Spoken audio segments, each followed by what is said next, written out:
英語聞き流しリスニング、英語テキストと MP3 ダウンロード、その他の物語はホームページからお聞きいただけます。88thpp.com 88thpp.com Chapter 23. Of what befell Don Quixote in the Sierra Morena, which was one of the rarest adventures related in this veracious history. Seeing himself served in this way, Don Quixote said to his squire, I have always heard it said, Sancho, that to do good to boors is to throw water into the sea. If I had believed thy words, I should have avoided this trouble, but it is done now, it is only to have patience and take warning for the future. Your worship will take warning as much as I am a Turk, returned Sancho, but, as you say, this mischief might have been avoided if you had believed me. Believe me now, and a still greater one will be avoided, for I tell you chivalry is of no account with the Holy Brotherhood, and they don't care two maravedis for all the knights errant in the world, and I can tell you I fancy I hear their arrows whistling past my ears this minute. Thou art a coward by nature, Sancho, said Don Quixote, but lest thou shouldst say I am obstinate, and that I never do as thou dost advise, this once I will take thy advice, and withdraw out of reach of that fury thou so dreadest, but it must be on one condition, that never, in life or in death, thou art to say to anyone that I retired or withdrew from this danger out of fear, but only in compliance with thy entreaties, for if thou sayest otherwise thou wilt lie therein, and from this time to that, and from that to this, I give thee lie, and say thou liest and wilt lie every time thou thinkest or sayest it, and answer me not again, for at the mere thought that I am withdrawing or retiring from any danger, above all from this, which does seem to carry some little shadow of fear with it, I am ready to take my stand here and await alone, not only that holy brotherhood you talk of and dread, but the brothers of the 12 tribes of Israel, and the 7 Maccabees, and Castor and Pollux, and all the brothers and brotherhoods in the world. Señor, replied Sancho, to retire is not to flee, and there is no wisdom in waiting when danger outweighs hope, and it is the part of wise men to preserve themselves today for tomorrow, and not risk all in one day. And let me tell you, though I am a clown and a bore, I have got some notion of what they call safe conduct, so repent not of having taken my advice, but mount Rocinante if you can, and if not I will help you, and follow me, for my mother wit tells me we have more need of legs than hands just now. Don Quixote mounted without replying, and, Sancho leading the way on his ass, they entered the side of the Sierra Morena, which was close by, as it was Sancho's design to cross it entirely and come out again at El Viso or Almodovar del Campo, and hide for some days among its crags so as to escape the search of the Brotherhood should they come to look for them. He was encouraged in this by perceiving that the stock of provisions carried by the ass had come safe out of the fray with the galley slaves, a circumstance that he regarded as a miracle, seeing how they pillaged and ransacked. That night they reached the very heart of the Sierra Morena, where it seemed prudent to Sancho to pass the night and even some days, at least as many as the stores he carried might last, and so they encamped between 2 rocks and among some cork trees, but fatal destiny, which, according to the opinion of those who have not the light of the true faith, directs, arranges, and settles everything in its own way, so ordered it that Ginesta Pasamonte, the famous knave and thief who by the virtue and madness of Don Quixote had been released from the chain, driven by fear of the Holy Brotherhood, which he had good reason to dread, resolved to take hiding in the mountains, and his fate and fear led him to the same spot to which Don Quixote and Sancho Panza had been led by theirs, just in time to recognize them and leave them to fall asleep, and as the wicked are always ungrateful, and necessity leads to evil doing, and immediate advantage overcomes all considerations of the future, Gines, who was neither grateful nor well-principled, made up his mind to steal Sancho Panza's ass, not troubling himself about Rocinante, as being a prize that was no good either to pledge or sell. While Sancho slept he stole his ass, and before day dawned he was far out of reach. Aurora made her appearance bringing gladness to the earth but sadness to Sancho Panza, for he found that his Dapple was missing, and seeing himself bereft of him he began the saddest and most doleful lament in the world, so loud that Don Quixote awoke at his exclamations and heard him saying, O son of my bowels, born in my very house, my children's plaything, my wife's joy, the envy of my neighbors, relief of my burdens, and lastly, half supporter of myself, for with the 26 maravedis thou didst earn me daily I met half my charges. Don Quixote, when he heard the lament and learned the cause, consoled Sancho with the best arguments he could, entreating him to be patient, and promising to give him a letter of exchange ordering 3 out of 5 ass colts that he had at home to be given to him. Sancho took comfort at this, dried his tears, suppressed his sobs, and returned thanks for the kindness shown him by Don Quixote. He on his part was rejoiced to the heart on entering the mountains, as they seemed to him to be just the place for the adventures he was in quest of. They brought back to his memory the marvelous adventures that had befallen knights errant in like solitudes and wilds, and he went along reflecting on these things, so absorbed and carried away by them that he had no thought for anything else. Nor had Sancho any other care, now that he fancied he was traveling in a safe quarter, than to satisfy his appetite with such remains as were left of the clerical spoils, and so he marched behind his master laden with what Dapple used to carry, emptying the sack and packing his paunch, and so long as he could go that way, he would not have given a farthing to meet with another adventure. While so engaged he raised his eyes and saw that his master had halted, and was trying with the point of his pike to lift some bulky object that lay upon the ground, on which he hastened to join him and help him if it were needful, and reached him just as with the point of the pike he was raising a saddle pad with a valise attached to it, half or rather wholly rotten and torn, but so heavy were they that Sancho had to help to take them up, and his master directed him to see what the valise contained.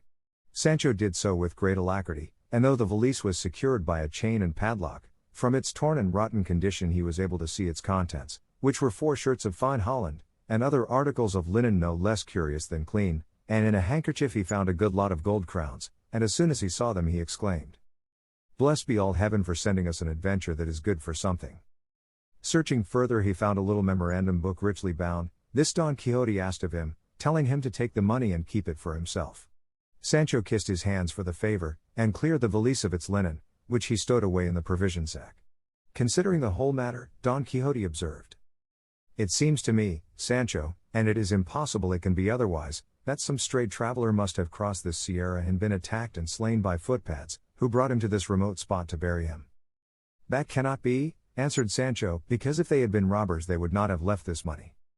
"Thou art right," said Don Quixote, "and I cannot guess or explain what this may mean, but stay, let us see if in this memorandum book there is anything written by which we may be able to trace out or discover what we want to know."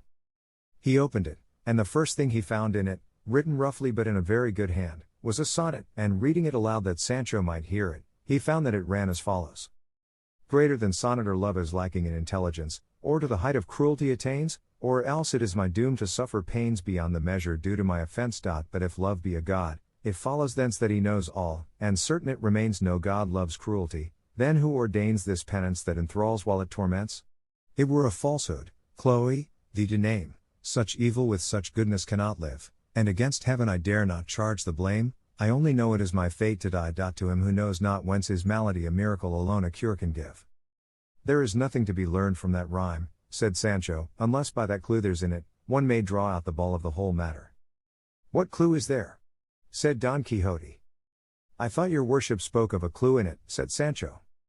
"I only said Chloe," replied Don Quixote, "and that no doubt is the name of the lady of whom the author of the sonnet complains, and, faith, he must be a tolerable poet, or I know little of the craft." "Then your worship understands rhyming too?" "And better than thou thinkest," replied Don Quixote, "as thou shalt see when thou carriest a letter written in verse from beginning to end to my lady Dulcinea del Toboso, for I would have thee know, Sancho, that all or most of the knights errant in days of yore were great troubadours and great musicians, for both of these accomplishments, or more properly speaking gifts, are the peculiar property of lovers errant. True it is that the verses of the knights of old have more spirit than neatness in them." "Read more, your worship," said Sancho, "and you will find something that will enlighten us." Don Quixote turned the page and said, "This is prose and seems to be a letter." "A correspondence letter, señor?" "From the beginning it seems to be a love letter," replied Don Quixote. "Then let your worship read it aloud," said Sancho, "for I am very fond of love matters." "With all my heart," said Don Quixote, and reading it aloud as Sancho had requested him, he found it ran thus. "Thy false promise and my sure misfortune carry me to a place whence the news of my death will reach thy ears before the words of my complaint. Ungrateful one, thou hast rejected me for one more wealthy, but not more worthy, but if virtue were esteemed wealth I should neither envy the fortunes of others nor weep for misfortunes of my own. What thy beauty raised up thy deeds have laid low, by it I believe thee to be an angel, by them I know thou art a woman. Peace be with thee who hast sent war to me, and heaven grant that the deceit of thy husband be ever hidden from thee, so that thou repent not of what thou hast done, and I reap not a revenge I would not have." When he had finished the letter, Don Quixote said, "There is less to be gathered from this than from the verses, except that he who wrote it is some rejected lover," and turning over nearly all the pages of the book he found more verses and letters, some of which he could read, while others he could not, but they were all made up of complaints, laments, misgivings, desires and aversions, favors and rejections, some rapturous, some doleful.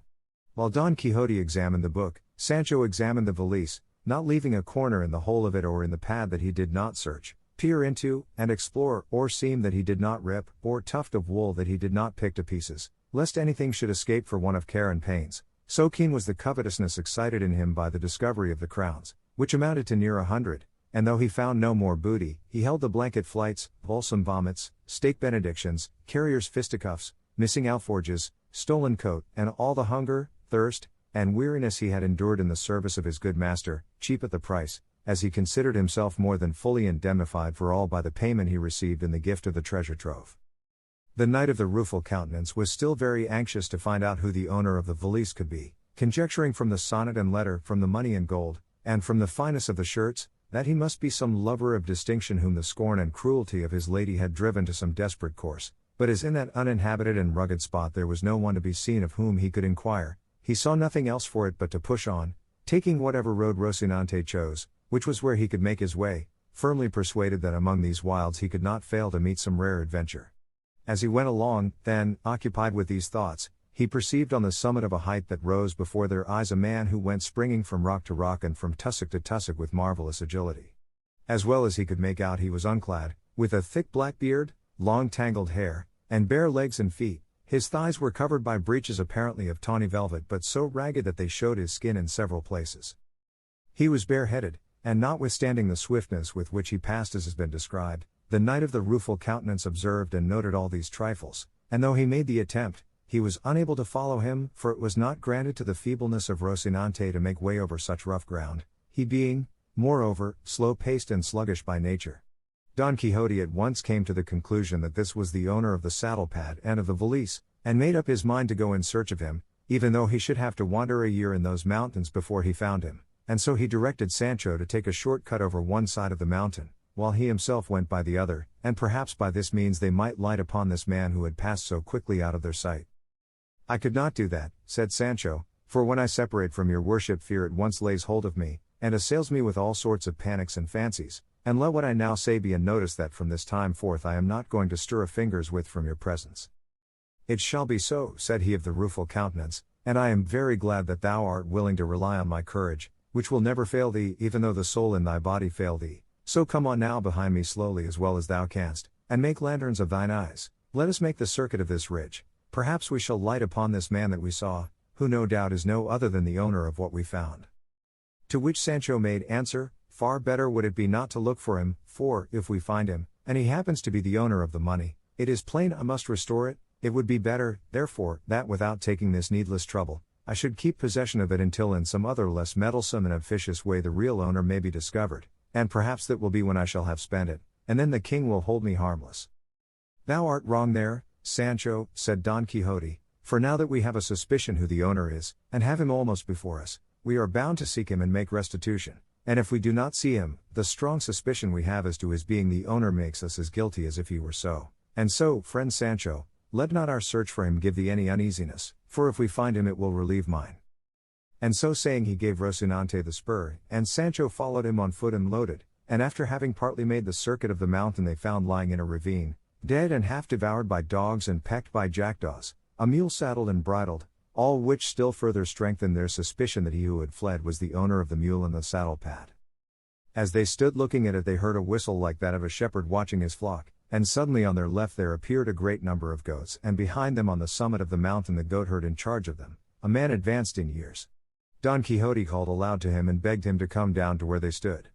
He shouted in return, asking what had brought them to that spot, seldom or never trodden except by the feet of goats, or of the wolves and other wild beasts that roamed around. Sancho in return bade him come down, and they would explain all to him. The goatherd descended, and reaching the place where Don Quixote stood, he said, "I will wager you are looking at that hack mule that lies dead in the hollow there, and, faith, it has been lying there now these 6 months. Tell me, have you come upon its master about here?" "We have come upon nobody," answered Don Quixote, "nor on anything except a saddle-pad and a little valise that we found not far from this." "I found it too," said the goatherd, "but I would not lift it nor go near it for fear of some ill luck or being charged with theft, for the devil is crafty, and things rise up under one's feet to make one fall without knowing why or wherefore."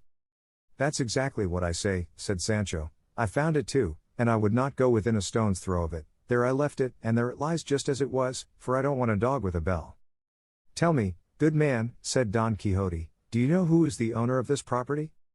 All I can tell you, said the goatherd, is that about 6 months ago, more or less, there arrived at a shepherd's hut 3 leagues, perhaps, away from this, a youth of well-bred appearance and manners, mounted on that same mule which lies dead here, and with the same saddle pad and valise which you say you found and did not touch. He asked us what part of this sierra was the most rugged and retired. We told him that it was where we now are, and so in truth it is, for if you push on half a league farther, perhaps you will not be able to find your way out, and I am wondering how you have managed to come here, for there is no road or path that leads to this spot. I say, then, that on hearing our answer the youth turned about and made for the place we pointed out to him, leaving us all charmed with his good looks, and wondering at his question and the haste with which we saw him depart in the direction of the sierra, and after that we saw him no more, until some days afterwards he crossed the path of one of our shepherds, and without saying a word to him, came up to him and gave him several cuffs and kicks, and then turned to the ass with our provisions and took all the bread and cheese it carried, and having done this made off back again into the sierra with extraordinary swiftness. When some of us goatherds learned this we went in search of him for about 2 days through the most remote portion of this sierra, at the end of which we found him lodged in the hollow of a large thick cork tree. He came out to meet us with great gentleness, with his dress now torn and his face so disfigured and burned by the sun, that we hardly recognized him but that his clothes, though torn, convinced us, from the recollection we had of them, that he was the person we were looking for. He saluted us courteously, and in a few well-spoken words he told us not to wonder at seeing him going about in this guise, as it was binding upon him in order that he might work out a penance which for his many sins had been imposed upon him. We asked him to tell us who he was, but we were never able to find out from him. We begged of him too, when he was in want of food, which he could not do without, to tell us where we should find him, as we would bring it to him with all good will and readiness, or if this were not to his taste, at least to come and ask it of us and not take it by force from the shepherds. He thanked us for the offer, begged pardon for the late assault, and promised for the future to ask it in God's name without offering violence to anybody.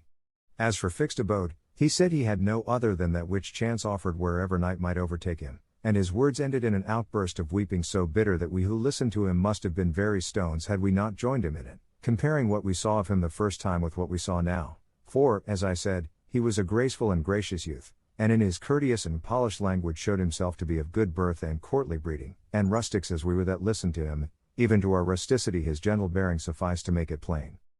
But in the midst of his conversation he stopped and became silent, keeping his eyes fixed upon the ground for some time, during which we stood still waiting anxiously to see what would come of this abstraction, and with no little pity, for from his behavior, now staring at the ground with fixed gaze and eyes wide open without moving an eyelid, again closing them, compressing his lips and raising his eyebrows, we could perceive plainly that a fit of madness of some kind had come upon him, and before long he showed that what we imagined was the truth, for he arose in a fury from the ground where he had thrown himself, and attacked the first he found near him with such rage and fierceness that if we had not dragged him off him, he would have beaten or bitten him to death, all the while exclaiming, "O faithless Fernando, here shalt thou pay the penalty of the wrong thou hast done me, these hands shall tear out that heart of thine, abode and dwelling of all iniquity, but of deceit and fraud above all." And to these he added other words all in effect upbraiding this Fernando and charging him with treachery and faithlessness. We forced him to release his hold with no little difficulty, and without another word he left us, and rushing off plunged in among these brakes and brambles, so as to make it impossible for us to follow him. From this we suppose that madness comes upon him from time to time, and that someone called Fernando must have done him a wrong of a grievous nature such as the condition to which it had brought him seemed to show. All this has been since then confirmed on those occasions, and they have been many, on which he has crossed our path, at one time to beg the shepherds to give him some of the food they carry, at another to take it from them by force, for when there is a fit of madness upon him, even though the shepherds offer it freely, he will not accept it but snatches it from them by dint of blows, but when he is in his senses he begs it for the love of God, courteously and civilly, and receives it with many thanks and not a few tears. And to tell you the truth, sirs, continued the goatherd, it was yesterday that we resolved, I and 4 of the lads, 2 of them our servants, and the other 2 friends of mine, to go in search of him until we find him, and when we do to take him, whether by force or of his own consent, to the town of Almodovar, which is 8 leagues from this, and there strive to cure him, if indeed his malady admits of a cure, or learn when he is in his senses who he is, and if he has relatives to whom we may give notice of his misfortune. This, sirs, is all I can say in answer to what you have asked me, and be sure that the owner of the articles you found is he whom you saw pass by with such nimbleness and so naked. For Don Quixote had already described how he had seen the man go bounding along the mountainside, and he was now filled with amazement at what he heard from the goatherd, and more eager than ever to discover who the unhappy madman was, and in his heart he resolved, as he had done before, to search for him all over the mountain, not leaving a corner or cave unexamined until he had found him. But chance arranged matters better than he expected or hoped, for at that very moment, in a gorge on the mountain that opened where they stood, the youth he wished to find made his appearance, coming along talking to himself in a way that would have been unintelligible near at hand, much more at a distance. His garb was what has been described, save that as he drew near, Don Quixote perceived that a tattered doublet which he wore was amber-tanned, from which he concluded that one who wore such garments could not be of very low rank. Approaching them, the youth greeted them in a harsh and hoarse voice but with great courtesy. Don Quixote returned his salutation with equal politeness, and dismounting from Rocinante advanced with well-bred bearing and grace to embrace him, and held him for some time close in his arms as if he had known him for a long time. The other, whom we may call the ragged one of the sorry countenance, as Don Quixote was of the rueful, after submitting to the embrace pushed him back a little and, placing his hands on Don Quixote's shoulders, stood gazing at him as if seeking to see whether he knew him, not less amazed, perhaps, at the sight of the face, figure, and armor of Don Quixote than Don Quixote was at the sight of him. To be brief, the first to speak after embracing was the ragged one, and he said what will be told farther on. Chapter 24. In which is continued the adventure of the Sierra Morena. The history relates that it was with the greatest attention Don Quixote listened to the ragged knight of the Sierra, who began by saying, "Of a surety, Señor, whoever you are, for I know you not, I thank you for the proofs of kindness and courtesy you have shown me, and would I were in a condition to requite with something more than goodwill that which you have displayed towards me in the cordial reception you have given me, but my fate does not afford me any other means of returning kindnesses done me save the hearty desire to repay them." "Mine," replied Don Quixote, "is to be of service to you, so much so that I had resolved not to quit these mountains until I had found you, and learned of you whether there is any kind of relief to be found for that sorrow under which from the strangeness of your life you seem to labor, and to search for you with all possible diligence, if search had been necessary. And if your misfortune should prove to be one of those that refuse admission to any sort of consolation, it was my purpose to join you in lamenting and mourning over it, so far as I could, for it is still some comfort in misfortune to find one who can feel for it. And if my good intentions deserve to be acknowledged with any kind of courtesy, I entreat you, Señor, by that which I perceive you possess in so high a degree, and likewise conjure you by whatever you love or have loved best in life, to tell me who you are and the cause that has brought you to live or die in these solitudes like a brute beast, dwelling among them in a manner so foreign to your condition as your garb and appearance show. And I swear," added Don Quixote, "by the order of knighthood which I have received, and by my vocation of knight-errant, if you gratify me in this, to serve you with all the zeal my calling demands of me, either in relieving your misfortune if it admits of relief, or in joining you in lamenting it as I promised to do." The knight of the thicket, hearing him of the rueful countenance talk in this strain, did nothing but stare at him, and stare at him again, and again survey him from head to foot, and when he had thoroughly examined him, he said to him, "If you have anything to give me to eat, for God's sake give it me, and after I have eaten I will do all you ask in acknowledgment of the goodwill you have displayed towards me." Sancho from his sack, and the goatherd from his pouch, furnished the ragged one with the means of appeasing his hunger, and what they gave him he ate like a half-witted being, so hastily that he took no time between mouthfuls, gorging rather than swallowing, and while he ate neither he nor they who observed him uttered a word. As soon as he had done he made signs to them to follow him, which they did, and he led them to a green plot which lay a little farther off round the corner of a rock. On reaching it he stretched himself upon the grass, and the others did the same, all keeping silence, until the ragged one, settling himself in his place, said, "If it is your wish, sirs, that I should disclose in a few words the surpassing extent of my misfortunes, you must promise not to break the thread of my sad story with any question or other interruption, for the instant you do so the tale I tell will come to an end." These words of the ragged one reminded Don Quixote of the tale his squire had told him, when he failed to keep count of the goats that had crossed the river and the story remained unfinished. But to return to the ragged one, he went on to say, "I give you this warning because I wish to pass briefly over the story of my misfortunes, for recalling them to memory only serves to add fresh ones, and the less you question me the sooner shall I make an end of the recital, though I shall not omit to relate anything of importance in order fully to satisfy your curiosity." Don Quixote gave the promise for himself and the others, and with this assurance he began as follows. "My name is Cardenio, my birthplace one of the best cities of this Andalusia, my family noble, my parents rich, my misfortune so great that my parents must have wept and my family grieved over it without being able by their wealth to lighten it, for the gifts of fortune can do little to relieve reverses sent by heaven. In that same country there was a heaven in which love had placed all the glory I could desire. Such was the beauty of Lucinda, a damsel as noble and as rich as I, but of happier fortunes, and of less firmness than was due to so worthy a passion as mine. This Lucinda I loved, worshipped, and adored from my earliest and tenderest years, and she loved me in all the innocence and sincerity of childhood. Our parents were aware of our feelings, and were not sorry to perceive them, for they saw clearly that as they ripened they must lead at last to a marriage between us, a thing that seemed almost prearranged by the equality of our families and wealth. We grew up, and with our growth grew the love between us, so that the father of Lucinda felt bound for propriety's sake to refuse me admission to his house, in this perhaps imitating the parents of that Thisbe so celebrated by the poets, and this refusal but added love to love and flame to flame, for though they enforced silence upon our tongues they could not impose it upon our pens, which can make known the heart's secrets to a loved one more freely than tongues, for many a time the presence of the object of love shakes the firmest will and strikes dumb the boldest tongue. Ah heavens! How many letters did I write her, and how many dainty modest replies did I receive? How many ditties and love songs did I compose in which my heart declared and made known its feelings, described its ardent longings, reveled in its recollections and dallied with its desires. At length growing impatient and feeling my heart languishing with longing to see her, I resolved to put into execution and carry out what seemed to me the best mode of winning my desired and merited reward, to ask her of her father for my lawful wife, which I did. To this his answer was that he thanked me for the disposition I showed to do honor to him and to regard myself as honored by the bestowal of his treasure, but that as my father was alive it was his by right to make this demand, for if it were not in accordance with his full will and pleasure, Lucinda was not to be taken or given by stealth. I thanked him for his kindness, reflecting that there was reason in what he said, and that my father would assent to it as soon as I should tell him, and with that view I went the very same instant to let him know what my desires were.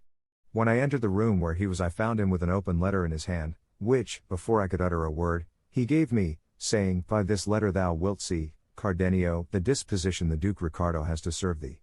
This Duke Ricardo, as you, sirs, probably know already, is a grandee of Spain who has his seat in the best part of this Andalusia." I took and read the letter, which was couched in terms so flattering that even I myself felt it would be wrong in my father not to comply with the request the Duke made in it, which was that he would send me immediately to him, as he wished me to become the companion, not servant, of his eldest son, and would take upon himself the charge of placing me in a position corresponding to the esteem in which he held me. On reading the letter my voice failed me, and still more when I heard my father say, "2 days hence thou wilt depart, Cardenio, in accordance with the Duke's wish, and give thanks to God who is opening a road to thee by which thou mayest attain what I know thou dost deserve." And to these words he added others of fatherly counsel. The time for my departure arrived. I spoke one night to Lucinda. I told her all that had occurred, as I did also to her father, entreating him to allow some delay, and to defer the disposal of her hand until I should see what the Duke Ricardo sought of me. He gave me the promise, and she confirmed it with vows and swoonings unnumbered. Finally, I presented myself to the Duke, and was received and treated by him so kindly that very soon envy began to do its work, the old servants growing envious of me, and regarding the Duke's inclination to show me favor as an injury to themselves. But the one to whom my arrival gave the greatest pleasure was the Duke's second son, Fernando by name, a gallant youth, of noble, generous, and amorous disposition, who very soon made so intimate a friend of me that it was remarked by everybody, for though the elder was attached to me, and showed me kindness, he did not carry his affectionate treatment to the same length as Don Fernando. It so happened, then, that as between friends no secret remains unshared, and as the favor I enjoyed with Don Fernando had grown into friendship, he made all his thoughts known to me, and in particular a love affair which troubled his mind a little. He was deeply in love with a peasant girl, a vassal of his father's, the daughter of wealthy parents, and herself so beautiful, modest, discreet, and virtuous, that no one who knew her was able to decide in which of these respects she was most highly gifted or most excelled. The attractions of the fair peasant raised the passion of Don Fernando to such a point that, in order to gain his object and overcome her virtuous resolutions, he determined to pledge his word to her to become her husband, for to attempt it in any other way was to attempt an impossibility.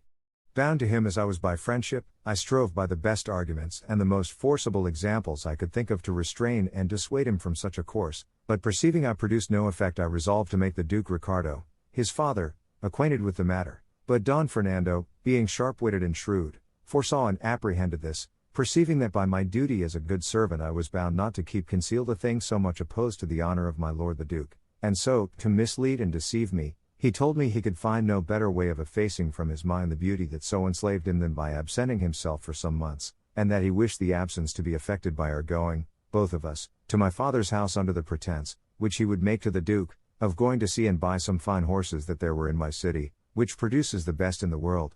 When I heard him say so, even if his resolution had not been so good a one, I should have hailed it as one of the happiest that could be imagined, prompted by my affection, seeing what a favorable chance and opportunity it offered me of returning to see my Lucinda.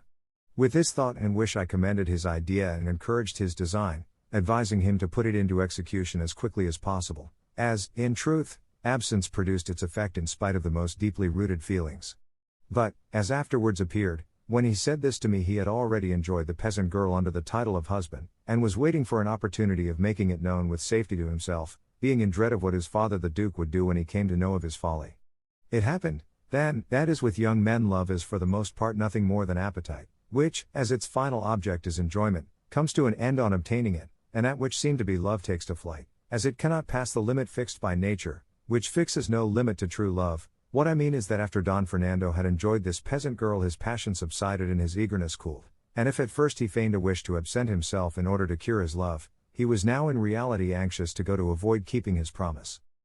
The Duke gave him permission, and ordered me to accompany him. We arrived at my city, and my father gave him the reception due to his rank. I saw Lucinda without delay, and though it had not been dead or deadened, my love gathered fresh life. To my sorrow I told the story of it to Don Fernando, for I thought that in virtue of the great friendship he bore me I was bound to conceal nothing from him. I extolled her beauty, her gaiety, her wit, so warmly, that my praises excited in him a desire to see a damsel adorned by such attractions. To my misfortune I yielded to it, showing her to him one night by the light of a taper at a window where we used to talk to one another. As she appeared to him in her dressing gown, she drove all the beauties he had seen until then out of his recollection. Speech failed him, his head turned, he was spellbound, and in the end love-smitten, as you will see in the course of the story of my misfortune. And to inflame still further his passion, which he hid from me and revealed to heaven alone, it so happened that one day he found a note of hers entreating me to demand her of her father in marriage, so delicate, so modest, and so tender, that on reading it he told me that in Lucinda alone were combined all the charms of beauty and understanding that were distributed among all the other women in the world. It is true, and I own it now, that though I knew what good cause Don Fernando had to praise Lucinda, it gave me uneasiness to hear these praises from his mouth, and I began to fear, and with reason to feel distrust of him, for there was no moment when he was not ready to talk of Lucinda, and he would start the subject himself even though he dragged it in unseasonably, a circumstance that aroused in me a certain amount of jealousy. Not that I feared any change in the constancy or faith of Lucinda, but still my fate led me to forebode what she assured me against. Don Fernando contrived always to read the letters I sent to Lucinda and her answers to me, under the pretense that he enjoyed the wit and sense of both. It so happened, then, that Lucinda having begged of me a book of chivalry to read, one that she was very fond of, Amadis of Gaul. Don Quixote no sooner heard a book of chivalry mentioned, than he said, "Had your worship told me at the beginning of your story that the Lady Lucinda was fond of books of chivalry, no other laudation would have been requisite to impress upon me the superiority of her understanding, for it could not have been of the excellence you describe had a taste for such delightful reading been wanting, so, as far as I am concerned, you need waste no more words in describing her beauty, worth, and intelligence, for, on merely hearing what her taste was, I declare her to be the most beautiful and the most intelligent woman in the world, and I wish your worship had, along with Amadis of Gaul, sent her the worthy Don Ruggles of Greece, for I know the Lady Lucinda would greatly relish Darida and Guraya, and the shrewd sayings of the shepherd Darinel, and the admirable verses of his bucolics, sung and delivered by him with such sprightliness, wit, and ease. But a time may come when this omission can be remedied, and to rectify it nothing more is needed than for your worship to be so good as to come with me to my village, for there I can give you more than 300 books which are the delight of my soul and the entertainment of my life, though it occurs to me that I have not got one of them now, thanks to the spite of wicked and envious enchanters. But pardon me for having broken the promise we made not to interrupt your discourse, for when I hear chivalry or knights errant mentioned, I can no more help talking about them than the rays of the sun can help giving heat, or those of the moon moisture. Pardon me, therefore, and proceed, for that is more to the purpose now." While Don Quixote was saying this, Cardenio allowed his head to fall upon his breast, and seemed plunged in deep thought, and though twice Don Quixote bade him go on with his story, he neither looked up nor uttered a word in reply, but after some time he raised his head and said, "I cannot get rid of the idea, nor will anyone in the world remove it, or make me think otherwise, and he would be a blockhead who would hold or believe anything else than that errant knave Master Elizabeth made free with Queen Madasima.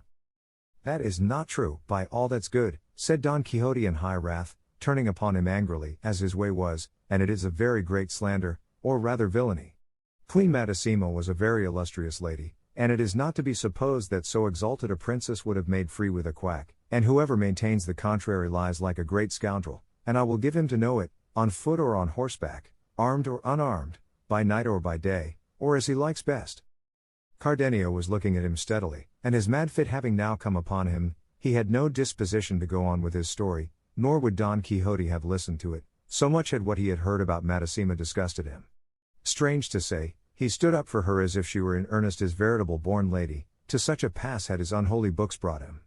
Cardenio, then, being, as I said, now mad, when he heard himself given a lie, and called a scoundrel and other insulting names, not relishing the jest, snatched up a stone that he found near him, and with it delivered such a blow on Don Quixote's breast that he laid him on his back.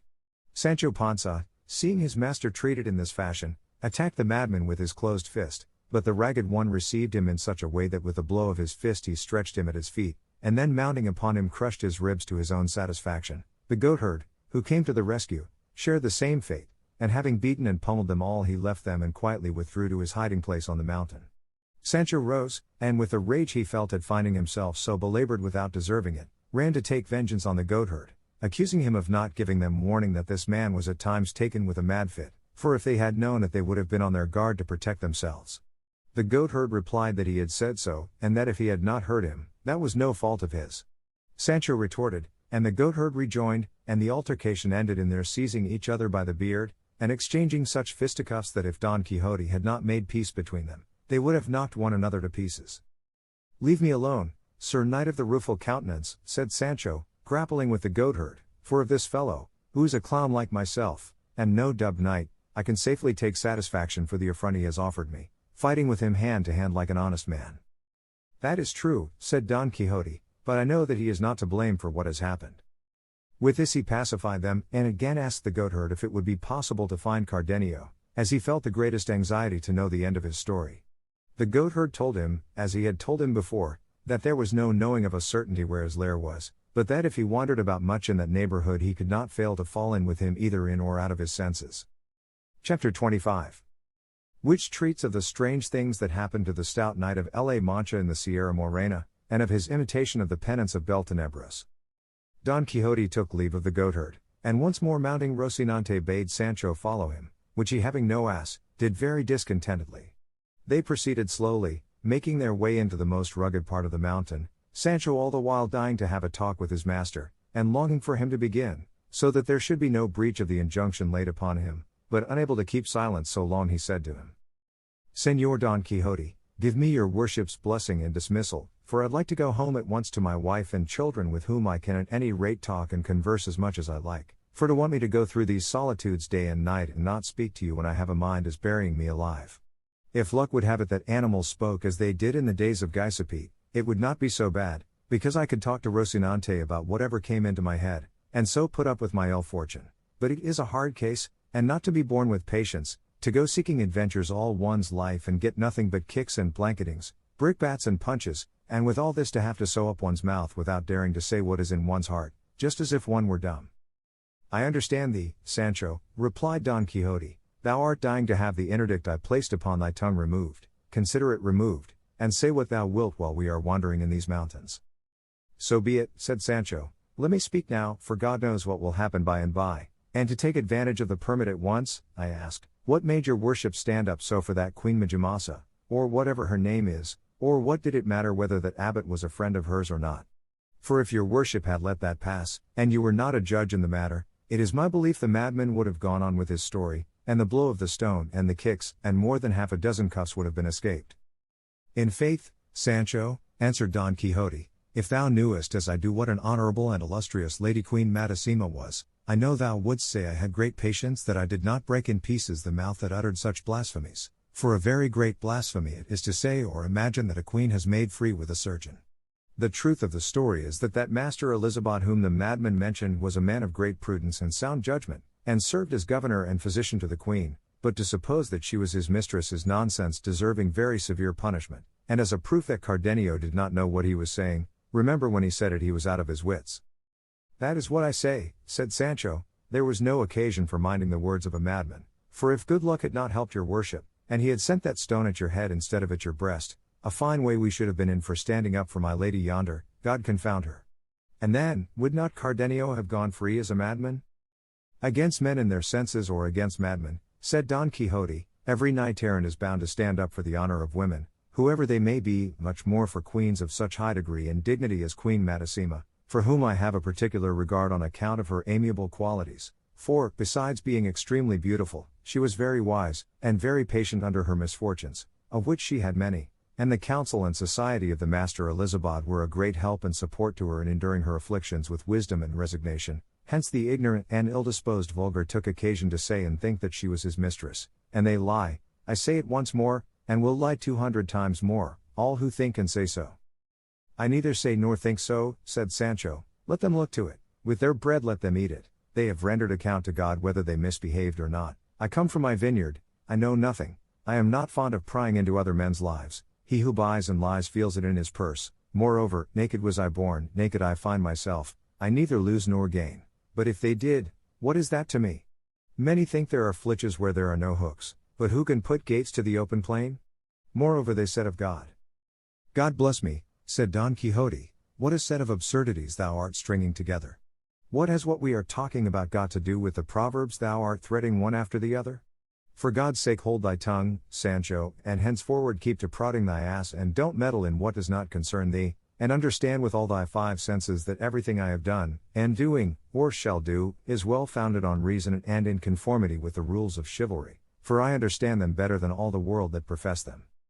Señor, replied Sancho, is it a good rule of chivalry that we should go astray through these mountains without path or road, looking for a madman who when he is found will perhaps take a fancy to finish what he began, not his story, but your worship's head and my ribs, and end by breaking them altogether for us? Peace, I say again, Sancho, said Don Quixote, for let me tell thee it is not so much the desire of finding that madman that leads me into these regions as that which I have of performing among them an achievement wherewith I shall win eternal name and fame throughout the known world, and it shall be such that I shall thereby set the seal on all that can make a knight-errant perfect and famous. And is it very perilous, this achievement? No, replied he of the rueful countenance, though it may be in the dice that we may throw deuces instead of sixes, but all will depend on thy diligence. On my diligence, said Sancho. Yes, said Don Quixote, for if thou dost return soon from the place where I mean to send thee, my penance will be soon over and my glory will soon begin. But as it is not right to keep thee any longer in suspense, waiting to see what comes of my words, I would have thee know, Sancho, that the famous Amadis of Gaul was one of the most perfect knights errant. I am wrong to say he was one, he stood alone, the first, the only one, the lord of all that were in the world in his time. A fig for Don Bellianus, and for all who say he equaled him in any respect, for, my oath upon it, they are deceiving themselves. I say, too, that when a painter desires to become famous in his art he endeavors to copy the originals of the rarest painters that he knows, and the same rule holds good for all the most important crafts and callings that serve to adorn a state. Thus must he who would be esteemed prudent and patient imitate Ulysses, in whose person and labors Homer presents to us a lively picture of prudence and patience, as Virgil, too, shows us in the person of Aeneas the virtue of a pious son and the sagacity of a brave and skillful captain, not representing or describing them as they were, but as they ought to be, so as to leave the example of their virtues to posterity. In the same way Amadis was the pole star, day star, son of valiant and devoted knights, whom all we who fight under the banner of love and chivalry are bound to imitate. This, then, being so, I consider, friend Sancho, that the knight-errant who shall imitate him most closely will come nearest to reaching the perfection of chivalry. Now one of the instances in which this knight most conspicuously showed his prudence, worth, valor, endurance, fortitude, and love, was when he withdrew, rejected by the Lady Oriana, to do penance upon the Pena Pobre, changing his name into that of Beltenebros, a name assuredly significant and appropriate to the life which he had voluntarily adopted. So, as it is easier for me to imitate him in this than in cleaving giants asunder, cutting off serpents' heads, slaying dragons, routing armies, destroying fleets, and breaking enchantments, and as this place is so well suited for a similar purpose, I must not allow the opportunity to escape which now so conveniently offers me its forelock. What is it in reality, said Sancho, that your worship means to do in such an out-of-the-way place as this? Have I not told thee, answered Don Quixote, that I mean to imitate Amadis here, playing the victim of despair, the madman, the maniac, so as at the same time to imitate the valiant Don Roland, when at the fountain he had evidence of the fair Angelica having disgraced herself with Medoro and through grief thereat went mad, and plucked up trees, troubled the waters of the clear springs, slew destroyed flocks, burned down huts, leveled houses, dragged mares after him, and perpetrated 100,000 other outrages worthy of everlasting renown and record? And though I have no intention of imitating Roland, or Orlando, or Rodolando, for he went by all these names, step by step in all the mad things he did, said, and thought, I will make a rough copy to the best of my power of all that seems to me most essential, but perhaps I shall content myself with the simple imitation of Amadis, who without giving way to any mischievous madness but merely to tears and sorrow, gained as much fame as the most famous. It seems to me, said Sancho, that the knights who behaved in this way had provocation and cause for those follies and penances, but what cause has your worship for going mad? What lady has rejected you, or what evidence have you found to prove that the lady Dulcinea del Toboso has been trifling with Moor or Christian? There is the point, replied Don Quixote, and that is the beauty of this business of mine, no thanks to a knight-errant for going mad when he has cause, the thing is to turn crazy without any provocation, and let my lady know, if I do this in the dry, what I would do in the moist. Moreover, I have abundant cause in the long separation I have endured from my lady till death, Dulcinea del Toboso, for as thou didst hear that shepherd Ambrosio say the other day, in absence all ills are felt and feared, and so, friend Sancho, waste no time in advising me against so rare, so happy, and so unheard of an imitation. Mad I am, and mad I must be until thou returnest with the answer to a letter that I mean to send by thee to my lady Dulcinea, and if it be such as my constancy deserves, my insanity and penance will come to an end, and if it be to the opposite effect, I shall become mad in earnest, and, being so, I shall suffer no more. Thus in whatever way she may answer I shall escape from the struggle and affliction in which thou wilt leave me, enjoying in my senses the boon thou bearest me, or as a madman not feeling the evil thou bringest me. But tell me, Sancho, hast thou got Mambrino's helmet safe? For I saw thee take it up from the ground when that ungrateful wretch tried to break it in pieces but could not, by which the fineness of its temper may be seen. To which Sancho made answer, by the living God, Sir Knight of the Rueful Countenance, I cannot endure or bear with patience some of the things that your worship says, and from them I begin to suspect that all you tell me about chivalry, and winning kingdoms and empires, and giving islands, and bestowing other rewards and dignities after the custom of knights errant, must be all made up of wind and lies, and all pigments or figments, or whatever we may call them. For what would anyone think that heard your worship calling a barber's basin Mambrino's helmet without ever seeing the mistake all this time, but that one who says and maintains such things must have his brains addled? I have the basin in my sack all dented, and I am taking it home to have it mended, to trim my beard in it, if, by God's grace, I am allowed to see my wife and children some day or other. Look here, Sancho, said Don Quixote, by him thou didst swear by just now I swear thou hast the most limited understanding that any squire in the world has or ever had. Is it possible that all this time thou hast been going about with me thou hast never found out that all things belonging to knights errant seem to be illusions and nonsense and ravings, and to go always by contraries?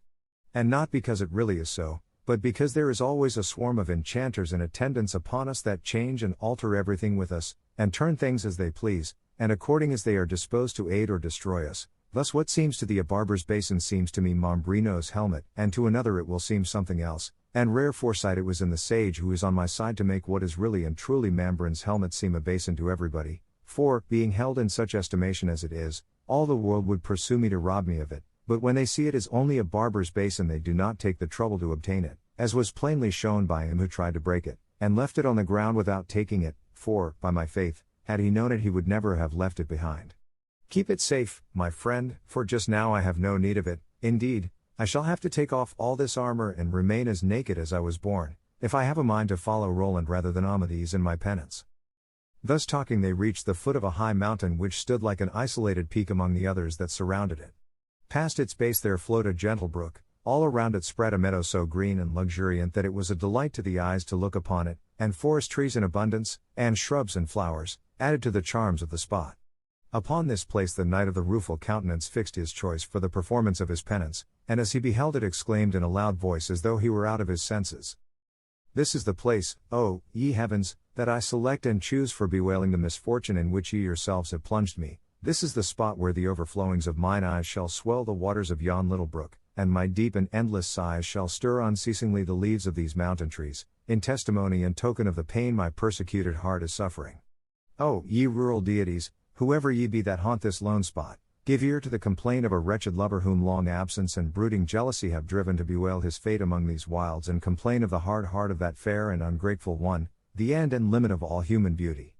Oh, ye wood nymphs and dryads, that dwell in the thickets of the forest, so may the nimble one and satyrs by whom ye are vainly wooed never disturb your sweet repose, help me to lament my hard fate, or at least weary not at listening to it. Oh, Dulcinea del Toboso, day of my night, glory of my pain, guide of my path, star of my fortune, so may heaven grant thee in full all thou seekest of it, bethink thee of the place and condition to which absence from thee has brought me, and make that return in kindness that is due to my fidelity. Oh, lonely trees, that from this day forward shall bear me company in my solitude, give me some sign by the gentle movement of your boughs that my presence is not distasteful to you. Oh, thou, my squire, pleasant companion in my prosperous and adverse fortunes, fix well in thy memory what thou shalt see me do here, so that thou mayest relate and report it to the sole cause of all. And so saying he dismounted from Rocinante, and in an instant relieved him of saddle and bridle, and giving him a slap on the croup, said, He gives thee freedom who is bereft of it himself. O steed, as excellent indeed as thou art unfortunate in thy lot, begone where thou wilt, for thou bearest written on thy forehead that neither Astolfo's hippogriff, nor the famed Frontino that cost Bradamante so dear, could equal thee in speed. Seeing this, Sancho said, Good luck to him who has saved us the trouble of stripping the pack saddle off Dapple. By my faith he would not have gone without a slap on the croup and something said in his praise, though if he were here I would not let anyone strip him, for there would be no occasion, as he had nothing of the lover or victim of despair about him, inasmuch as his master, which I was while it was God's pleasure, was nothing of the sort, and indeed, Sir Knight of the Rueful Countenance, if my departure and your worship's madness are to come off in earnest, it will be as well to saddle Rocinante again in order that he may supply the one of Dapple, because it will save me time in going and returning, for if I go on foot I don't know when I shall get there or when I shall get back, as I am, in truth, a bad walker. I declare, Sancho, returned Don Quixote, it shall be as thou wilt, for thy plan does not seem to me a bad one, and 3 days hence thou wilt depart, for I wish thee to observe in the meantime what I do and say for her sake, that thou mayest be able to tell it. But what more have I to see besides what I have seen? Said Sancho. Much thou knowest about it, said Don Quixote. I have now got to tear up my garments, to scatter about my armor, knock my head against these rocks, and more of the same sort of thing, which thou must witness.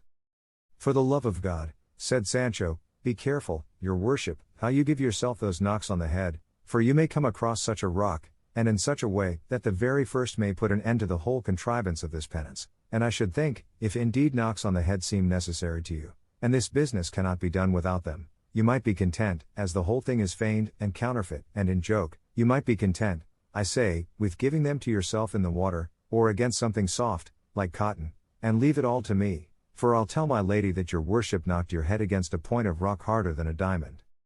I thank thee for thy good intentions, friend Sancho, answered Don Quixote, but I would have thee know that all these things I am doing are not in joke, but very much in earnest, for anything else would be a transgression of the ordinances of chivalry, which forbid us to tell any lie whatever under the penalties due to apostasy, and to do one thing instead of another is just the same as lying, so my knocks on the head must be real, solid, and valid, without anything sophisticated or fanciful about them, and it will be needful to leave me some lint to dress my wounds, since fortune has compelled us to do without the balsam we lost. It was worse losing the ass, replied Sancho, for with him lint and all were lost, but I beg of your worship not to remind me again of that accursed liquor, for my soul, not to say my stomach, turns at hearing the very name of it, and I beg of you, too, to reckon as past the 3 days you allowed me for seeing the mad things you do, for I take them as seen already and pronounced upon, and I will tell wonderful stories to my lady, so write the letter and send me off at once, for I long to return and take your worship out of this purgatory where I am leaving you. Purgatory dost thou call it, Sancho? Said Don Quixote, rather call it hell, or even worse if there be anything worse. For one who is in hell, said Sancho, nulla est retentio, as I have heard say. I do not understand what retentio means, said Don Quixote. Retentio, answered Sancho, means that whoever is in hell never comes nor can come out of it, which will be the opposite case with your worship, or my legs will be idle, that is if I have spurs to enliven Rocinante. Let me once get to El Toboso and into the presence of my lady Dulcinea, and I will tell her such things of the follies and madnesses, for it is all one, that your worship has done and is still doing, that I will manage to make her softer than a glove though I find her harder than a cork tree, and with her sweet and honeyed answer I will come back through the air like a witch, and take your worship out of this purgatory that seems to be hell but is not, as there is hope of getting out of it, which, as I have said, those in hell have not, and I believe your worship will not say anything to the contrary. That is true, said he of the rueful countenance, but how shall we manage to write the letter? And the ass-colt order too, added Sancho. All shall be included, said Don Quixote, and as there is no paper, it would be well done to write it on the leaves of trees, as the ancients did, or on tablets of wax, though that would be as hard to find just now as paper. But it has just occurred to me how it may be conveniently and even more than conveniently written, and that is in the notebook that belonged to Cardenio, and thou wilt take care to have it copied on paper, in a good hand, at the first village thou comest to where there is a schoolmaster, or if not, any sacristan will copy it, but see thou give it not to any notary to copy, for they write a law hand that Satan could not make out. But what is to be done about the signature? Said Sancho. The letters of Amadis were never signed, said Don Quixote. That is all very well, said Sancho, but the order must needs be signed, and if it is copied they will say the signature is false, and I shall be left without ass-colts. The order shall go signed in the same book, said Don Quixote, and on seeing it my niece will make no difficulty about obeying it. As to the love letter thou canst put by way of signature, yours till death, the Knight of the Rueful Countenance.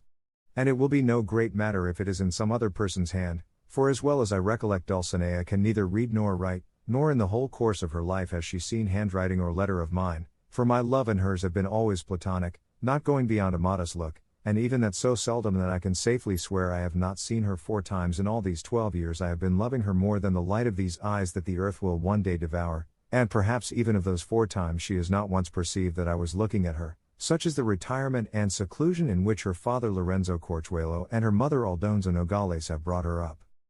So, said Sancho, Lorenzo Corchuelo's daughter is the Lady Dulcinea del Toboso, otherwise called Aldonza Lorenzo.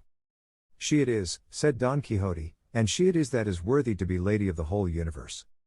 I know her well, said Sancho, and let me tell you she can fling a crowbar as well as the lustiest lad in all the town. Give her of all good. But she is a brave lass, and a right and stout one, and fit to be helpmate to any knight-errant that is or is to be, who may make her his lady, the horse and wench, what sting she has and what a voice. I can tell you one day she posted herself on the top of the belfry of the village to call some labourers of theirs that were in a ploughed field of her father's, and though they were better than half a league off they heard her as well as if they were at the foot of the tower, and the best of her is that she is not a bit prudish, for she has plenty of affability, and jokes with everybody, and has a grin and a jest for everything. So, Sir Knight of the Rueful Countenance, I say you not only may and ought to do mad freaks for her sake, but you have a good right to give way to despair and hang yourself, and no one who knows of it but will say you did well, though the devil should take you, and I wish I were on my road already, simply to see her, for it is many a day since I saw her, and she must be altered by this time, for going about the fields always, and the sun and the air spoil women's looks greatly.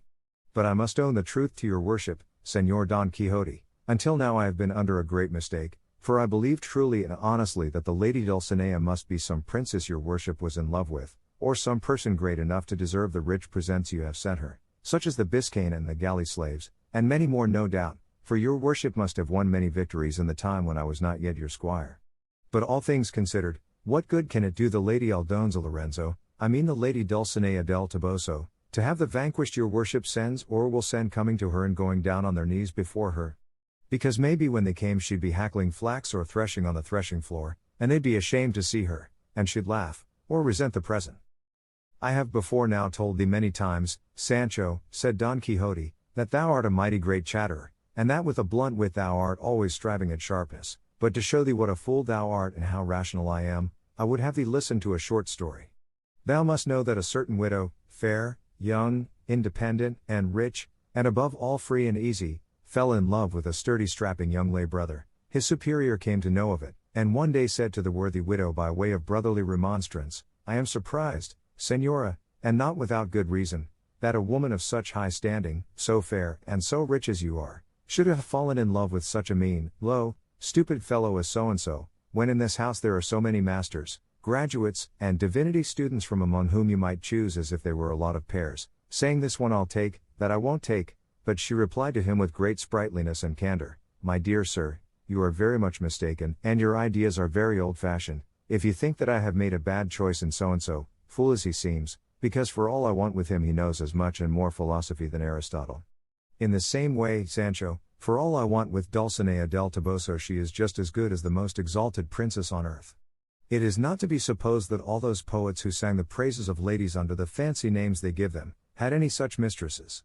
Thinkest thou that the Amaryllises, the Phyllises, the Sylvias, the Dianas, the Galatias, the Philidas, and all the rest of them, that the books, the ballads, the barber shops, the theatres are full of, were really and truly ladies of flesh and blood, and mistresses of those that glorify and have glorified them?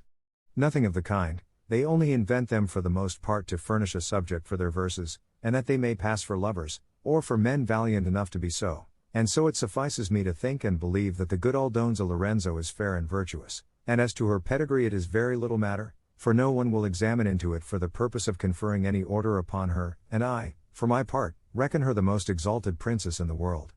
For thou shouldst know, Sancho, if thou dost not know, that two things alone beyond all others are incentives to love, and these are great beauty and a good name, and these two things are to be found in Dulcinea in the highest degree, for in beauty no one equals her and in good name few approach her. And to put the whole thing in a nutshell, I persuade myself that all I say is as I say, neither more nor less, and I picture her in my imagination as I would have her to be, as well in beauty as in condition. Helen approaches her not, nor does Lucretia come up to her, nor any other of the famous women of times past, Greek, barbarian, or Latin, and let each say what he will, for if in this I am taken to task by the ignorant, I shall not be censured by the critical.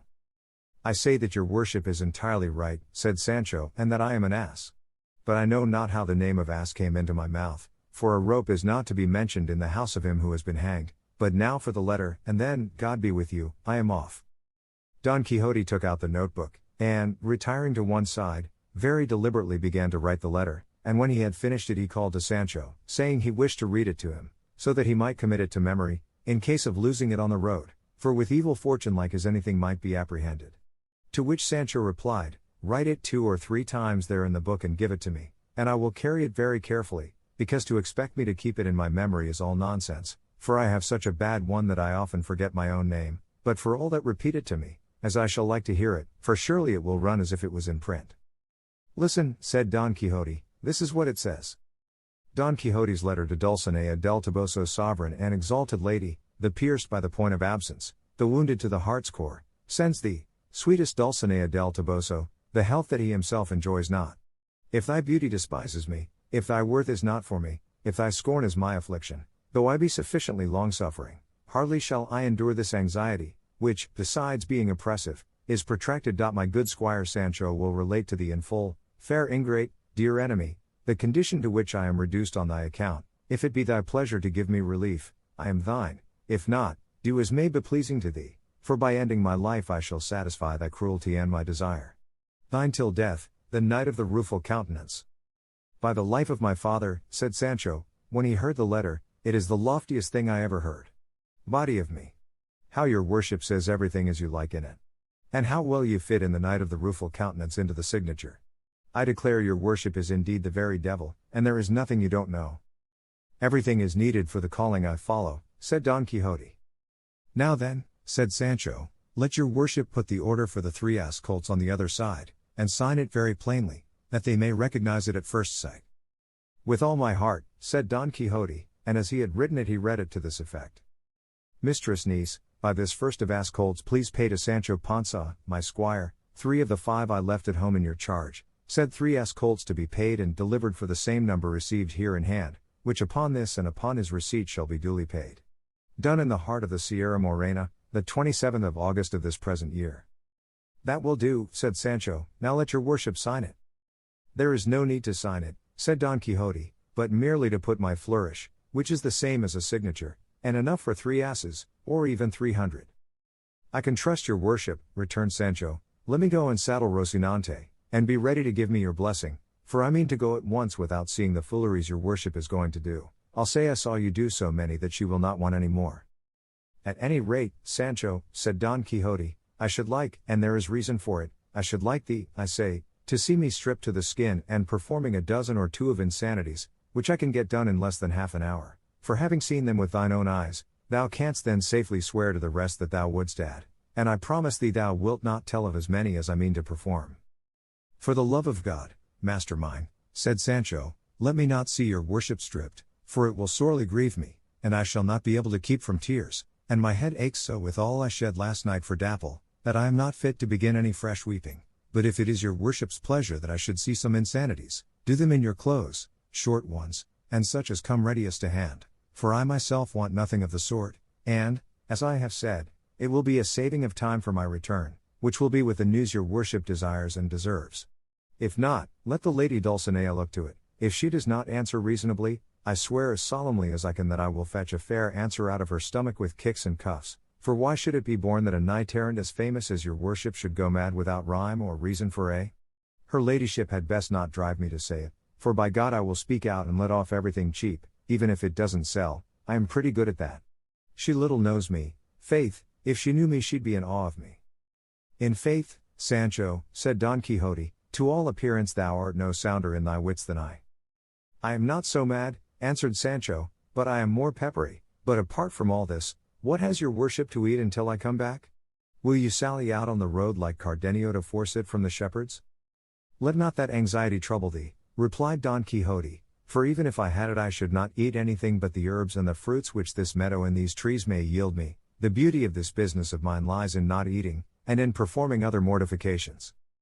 Do you know what I am afraid of? Said Sancho upon this, that I shall not be able to find my way back to this spot where I am leaving you, it is such an out-of-the-way place.